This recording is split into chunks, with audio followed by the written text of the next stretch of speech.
Physics by N के channel पर आप सभी बच्चों का एक बार पुनः स्वागत है। आज की क्लास में अपन पढ़ेंगे कोणीय विक्षेपण। देखिए बेटा, इस टॉपिक को पढ़ने से पहले आपको दो टॉपिक पढ़ने होंगे। एक आपको पढ़ना होगा प्रकाश का विक्षेपण और एक पढ़ना होगा प्रिज्म से प्रकाश का अपवर्तन। दोनों वीडियोस का लिंक है वो आप लोगों को डिस्क्रिप्शन में मिल जाएगा। उम्मीद करता हूं कि आपने दोनों टॉपिक बहुत अच्छे से तैयार कर रखे हैं, तब आप इस टॉपिक को पढ़ने के योग्य हैं। चलिए, कोणीय विक्षेपण का मतलब क्या है? जैसा कि आप लोग इस डायग्राम में देख पा रहे हैं कि सूर्य का प्रकाश जब प्रिज्म के ऊपर आपतित होगा तो वो 7 रंगों में विभाजित हो जाएगा और प्रत्येक रंग जो है वो अपनी मूल दिशा से कुछ ना कुछ विचलित हो जाएगा, यानी कुछ ना कुछ यहाँ पे विचलन कोण प्राप्त होगा।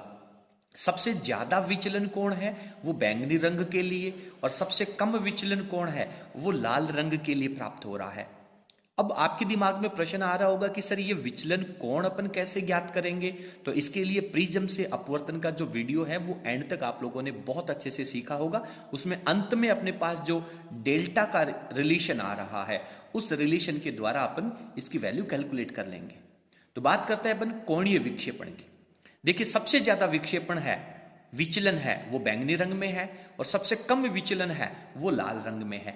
इन दोनों ही रंगों के विचलन का जो अंतर है, दोनों ही रंगों के विचलन का, यानी बैंगनी रंग के विचलन में से लाल रंग का विचलन यदि अपन घटा देंगे तो वो जो डिफरेंस आएगा, वो जो कोण में अंतर आएगा उसे अपन कोणीय विचलन कहते हैं। चलिए फटाफट मैं आप लोगों को इसकी डेफिनेशन लिख देता हूं और अच्छे से क्लियर हो जाएगा। तो यहां पर अपने डेफिनेशन में लिखा है कि प्रिज्म द्वारा श्वेत प्रकाश को 7 रंगों में विभाजित करने पर मुख्य दिशा से विचलन प्राप्त होता है। ये जो 7 रंग हैं वो प्रकाश की मुख्य दिशा से थोड़े से विक्षेपित हो जाते हैं, विचलित हो जाते हैं। ठीक है, सबसे ज्यादा विचलन बैंगनी रंग में और सबसे कम लाल रंग में। तो इन्वर्टेड कोमा लगा करके लिखेंगे कि बैंगनी व लाल रंग के विचलन का अंतर कोणीय विक्षेपण कहलाता है। ठीक है बेटा, चलिए फटाफट बता दीजिए मेरे को डेल्टा वी की वैल्यू कैसे लिखोगे? आपके पास फॉर्मूला आया था delta is equals to mu minus 1 into A prism कोण। ठीक है, तो डेल्टा में आप बात करेंगे कि सर बैंगनी रंग की बात कर रहे हैं तो इसके लिए अपन वी लगा देंगे। बैंगनी रंग के लिए वी लगाएंगे तो डेफिनेटली बैंगनी रंग का अपवर्तनांक भी कुछ अलग होगा। ठीक है, अब आपको यहां पे लाल रंग के लिए लिख लेना चाहिए। तो डेल्टा आर का जो विचलन है ये क्या हो जाएगा? लाल रंग के लिए अपवर्तनांक -1 इंटू प्रिज्म कोण। प्रिज्म कोण तो दोनों ही स्थितियों में सेम रहना है, इसलिए थीटा की जो वैल्यू है, थीटा को अपन कोणीय विक्षेपण कहते हैं, ये होगा delta we minus delta are, यानी बैंगनी रंग में से लाल रंग का जो विचलन है उसको माइनस कर देना है। चलिए बेटा माइनस कर लीजिए। तो सबसे पहले आप ये दोनों वैल्यूज इस इक्वेशन में रखेंगे तो मेरे पास आ जाएगा mu V minus 1 into A minus mu R minus 1 into A. आप चाहें तो इसको ओपन कर लीजिए। जब आप इसको ओपन करेंगे तो आपके पास क्या आएगा? म्यू वी ए, ये माइनस का ए, ये माइनस अंदर जाएगा तो म्यू आर इंटू में ए, और ये माइनस इस माइनस को प्लस बना देगा तो यहां आ जाएगा प्लस का ए। थोड़ा सा अगर आप इसको ध्यान से देखेंगे तो आपको एक बात फील होगी कि सर इस माइनस ए को प्लस ए से कैंसिल कर दीजिए। ठीक है बेटा, इसको कैंसिल कर देते हैं। फिर इन दोनों में क्या फील हो रहा है? सर दोनों में ए कॉमन आ रहा है तो डायरेक्टली अपन इसको लिख सकते हैं mu V minus mu R into A. तो आपको ये फॉर्मूला है वो परीक्षा में डायरेक्ट लिखना है, यानी यहां से थीटा बराबर del V minus del R और उसके आगे डायरेक्ट ये फॉर्मूला लिखना है। मैंने आप लोगों को यहाँ पे पहली बार पढ़ रहे हो आप लोग तो आपको पूरा विस्तार से बताना आवश्यक है, इसलिए आप लोग इसको पूरा पढ़ेंगे। परीक्षा के अंदर आपको पूरा विस्तार से ये कैलकुलेशन एग्जामिनर को समझाने की जरूरत नहीं है, आप केवल डायरेक्ट रिजल्ट लिखेंगे तो भी सफिशिएंट होगा। तो ये आपके पास कोणीय विक्षेपण की कहानी आ जाती है और इसके ऊपर डिपेंडेंट न्यूमेरिकल परीक्षा में पूछे जाने की पूरी संभावना रहती है। और इसके ऊपर जो न्यूमेरिकल है वो आप लोगों के कंपटीशन एग्जाम्स के अंदर भी पूछे जा सकते हैं। तो आप इस पूरे टॉपिक को अच्छे से क्लियर कर लीजिए। वीडियो की स्क्रीन को पॉज करके पूरे जो नोट्स हैं उनको आप अच्छे तरीके से लिख लीजिए। आगे जैसे ही इनके ऊपर डिपेंडेंट एग्जाम्पल आएंगे उनको भी अपन समय के साथ कंप्लीट कर लेंगे। चलिए आगे चलते हैं।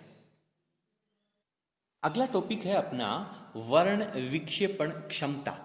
तो सबसे पहले आपको दिमाग में प्रश्न आ रहा होगा कि सर वर्ण विक्षेपण क्षमता कहते किसे हैं।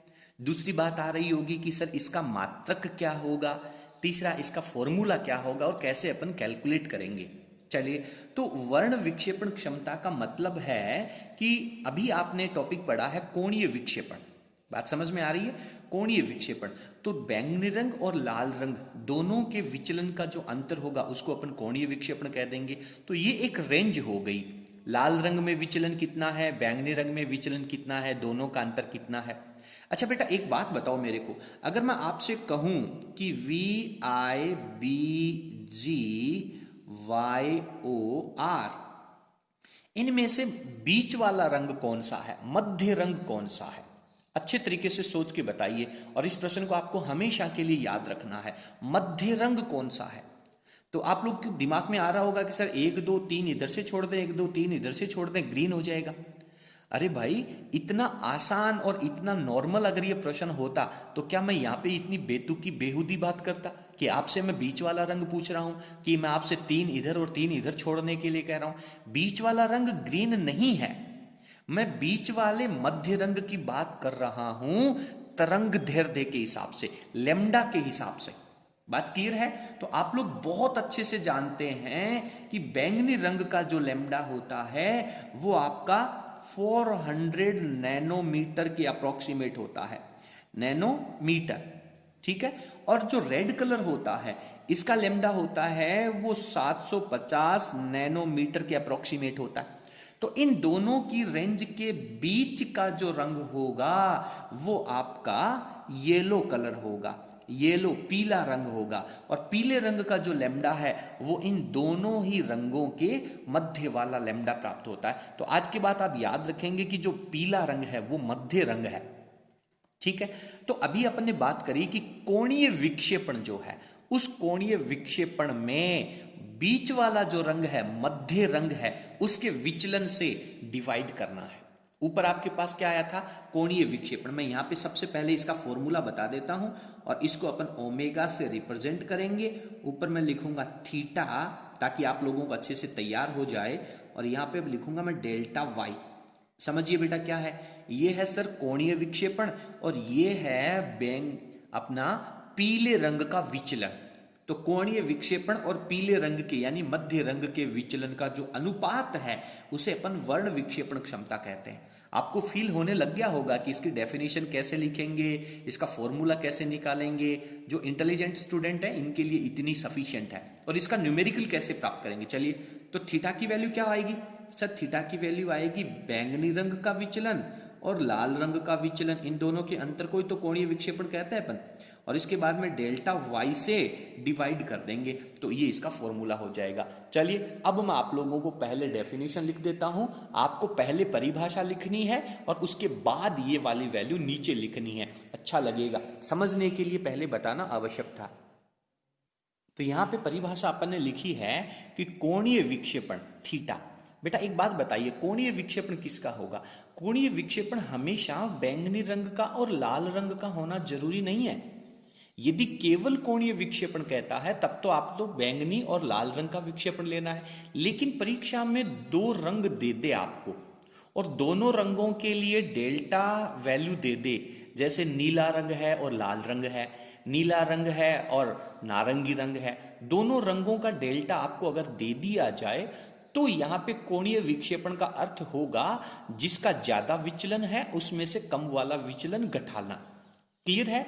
तो कोणीय विक्षेपण है वो उन्हीं रंगों का लेना है जो आपको क्वेश्चन में दे रखे हैं। अगर नहीं दे रखा है तो आपको डायरेक्ट बैंगनी और लाल रंग का लेना है। क्लियर है? तो कोणीय विक्षेपण और मध्यमान रंग, मध्यमान रंग हमेशा फिक्स रहेगा। कौन सा होगा? पीला रंग होगा।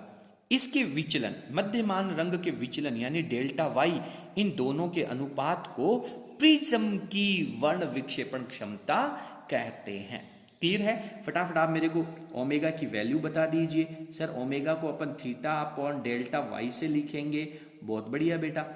Delta we minus delta are की वैल्यू क्या आई थी? ऊपर वाले फॉर्मूले में देख लीजिए, आपको याद है कि sir mu V minus mu R, बाहर कॉमन ए ले रखा था, बटा में डेल्टा वाई की वैल्यू लिख दीजिए। डेल्टा वाई की वैल्यू आएगी sir mu Y minus 1 into A, और यहाँ पे ए है वो आपका कैंसिल आउट हो जाएगा, और ओमेगा की वैल्यू आपके पास केवल रह जाएगी mu V mu R upon mu Y minus 1। देखिए बेटा, एक बात आपको बताता हूं मैं, अक्षर परीक्षा में एक मैंने बहुत बार बच्चों की गलती देखी है। अगर ये प्रश्न परीक्षा में आता है तो ऊपर वाली वैल्यू बहुत अच्छे से बच्चे लिख देते हैं, नीचे वाली वैल्यू भी लिख देते हैं, लेकिन नीचे ये जो -1 है इसको लिखना भूल जाते हैं। जल्दबाजी में उनको डायरेक्ट याद रहता है mu V minus mu R upon बीच वाला रंग यानी म्यू वाई लगा देते हैं। लेकिन आप लोगों को इस बात का विशेष ध्यान रखना है कि अगर ये प्रश्न परीक्षा में आए तो आप ऐसी गलती नहीं करेंगे। तो इसके साथ ही आपका वर्ण विक्षेपण क्षमता का जो बहुत छोटा सा टॉपिक है वो भी कंप्लीट हो जाता है। अब अपन 2 एग्जाम्पल आप लोगों को दे रखे हैं, वो दोनों एग्जाम्पल लिखते हैं और इन दोनों टॉपिक्स को, कोणीय विक्षेपण को और वर्ण विक्षेपण क्षमता, दोनों को अच्छे तरीके से कंप्लीट करते हैं। फटाफट आप स्क्रीन को पॉज करके नोट्स लिख लीजिए, आगे चलते हैं। एग्जाम्पल नंबर 21 आपको अपनी स्क्रीन पे नजर आ रहा है। प्रश्न कह रहा है कि एक प्रिज्म के पदार्थ का लाल रंग के लिए अपवर्तनांक, डायरेक्ट आप क्या लिखेंगे बेटा? म्यू आर की वैल्यू लिखेंगे। कितना दे रखा है? 1.58 दे रखा है। ठीक है सर। उसके बाद में नीले रंग का अपवर्तनांक दे रखा है। नीले रंग का मतलब ब्लू कलर का अपवर्तनांक दे रखा है कि ज्यादा होगा कि कम होगा, याद होना चाहिए आपको, फील होना चाहिए। सर लाल रंग का अपवर्तनांक सबसे कम होता है, उसके बाद में अपवर्तनांक बढ़ता है, इसका मतलब ये सही लिख रहा है। यदि प्रिज्म कोण को अपन लिखते हैं ए से और इसकी वैल्यू दे रखी है 2 डिग्री, ठीक है, हो तो दोनों रंगों के लिए विचलन ज्ञात कीजिए। दोनों रंगों के लिए विचलन का मतलब है कि डेल्टा आर का मान भी कैलकुलेट करना है और डेल्टा ब्लू का वैल्यू भी आपको कैलकुलेट करना है। ठीक है, फटाफट पहले मैं इनकी वैल्यू को कैलकुलेट कर लेता हूं। तो ये फॉर्मूला क्या होगा? Mu R minus 1 into A, और इसका फॉर्मूला क्या होगा? म्यू बी माइनस 1 इंटू ए। फटाफट मैं म्यू आर की वैल्यू 1.58 है, इसमें से 1 घटाऊंगा तो ये मेरे पास 0.58 रह जाएगा, और आगे 2 डिग्री। ठीक है बेटा, इसमें ये 1.6 है, इसमें से 1 घटाएंगे तो 0.60 रह जाएगा, और मल्टीप्लाइड में अगेन आपके पास 2 डिग्री। इसकी वैल्यू को मल्टीप्लाई कर दीजिए, 8 दूनी 16, 5 दूनी 10 और 1 11 है, तो ये हो जाएगा 11। 2 अंकों के बाद में पॉइंट है तो 1.16 डिग्री हो जाएगा, और इसका कितना हो जाएगा? 0, 6 दूनी 12, तो 1.20 डिग्री इसकी वैल्यू आ जाएगी। बहुत आसान प्रश्न है, अगर आपने फंडामेंटल आपके क्लियर हैं तो कोई दिक्कत ही नहीं है। सवाल में आगे कह रहा है कि प्रिज्म द्वारा उत्पन्न कोणीय विक्षेपण ज्ञात कीजिए। बताइए बेटा कोणीय विक्षेपण किसे कहते हैं? तो यहां लिख देता हूं मैं, कोणीय विक्षेपण किसे कहेंगे बेटा? कोणीय विक्षेपण किसे कहेंगे? सर कोणीय विक्षेपण का मतलब होता है थीटा बराबर म्यू आर। आर का मान तो सबसे कम होगा ना। अरे सबसे ज्यादा विचलन देखो ना इसमें से किसका है? ब्लू कलर का है। तो यहां पे अपन क्या लिखेंगे? ये फॉर्मूला लिखने की भी आवश्यकता नहीं है, आप डायरेक्ट फॉर्मूला लिख सकते हैं। कोणीय विक्षेपण क्या होता है? सर बैंगनी रंग का विचलन और लाल रंग का विचलन। तो डायरेक्ट मैं यहाँ पे इसको यहाँ से रिमूव कर देता हूं, और थीटा की जगह मैं लिख दूंगा delta B minus delta R, direct value लगा दूंगा। तो डेल्टा बी की वैल्यू दे रखी है 1.20 डिग्री और माइनस 1.16 डिग्री, दोनों में से माइनस कैंसिल आउट करूंगा तो ये वैल्यू आ जाएगी 0.04 डिग्री। तो ये आपके पास कोणीय विक्षेपण की वैल्यू आ जाती है। उम्मीद करता हूं कि आपको ये एग्जाम्पल अच्छे से समझ में आ गया होगा। अगला एग्जाम्पल नंबर अपना कह रहा है एग्जाम्पल नंबर 22। चलिए क्या कह रहा है? एग्जाम्पल नंबर 22 पढ़िए, देखिए। लाल रंग और बैंगनी रंग की प्रकाश किरणों के लिए क्राउन कांच के अपवर्तनांक, लाल रंग के लिए वही म्यू आर की वैल्यू दे रखी है बेटा, आपको कितनी दे रखी है 1.514, ठीक है। बैंगनी रंग के लिए मतलब म्यू बी की वैल्यू दे रखी है, डेफिनेटली इससे कुछ ज़्यादा होगी 1.523, ठीक है।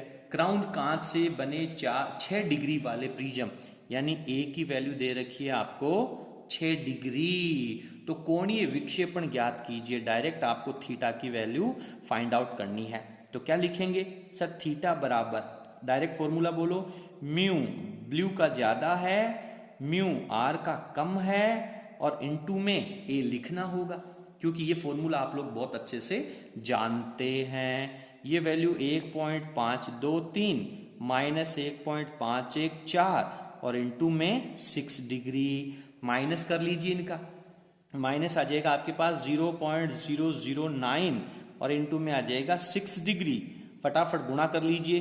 तो ये कितना होता है 9 6 54, 0.054 degree, this is the answer. तो ये बहुत सरल सा प्रश्न है, इनको अपन ने यहाँ पे कंप्लीट कर लिया है। उम्मीद करता हूं कि आपको सारे के सारे दोनों एग्जाम्पल हैं वो अच्छे से समझ में आ गए होंगे। अगले टॉपिक्स को कंटिन्यू देखने के लिए बने रहिए हमारे साथ। यदि आपने हमारे चैनल को अभी तक सब्सक्राइब नहीं किया तो प्लीज़ चैनल को सब्सक्राइब कर बेल आइकन को प्रेस कीजिए, ताकि आगे आने वाले वीडियो का आपको नोटिफिकेशन मिल सके। ठीक है बेटा, पूरा सिलेबस पढ़ने के लिए बने रहिए हमारे साथ। यदि आपको हमारा वीडियो पसंद आया तो प्लीज़ वीडियो को लाइक कीजिए और इसे अपने सभी फ्रेंड्स के साथ शेयर कीजिए। बहुत बहुत धन्यवाद, थैंक यू।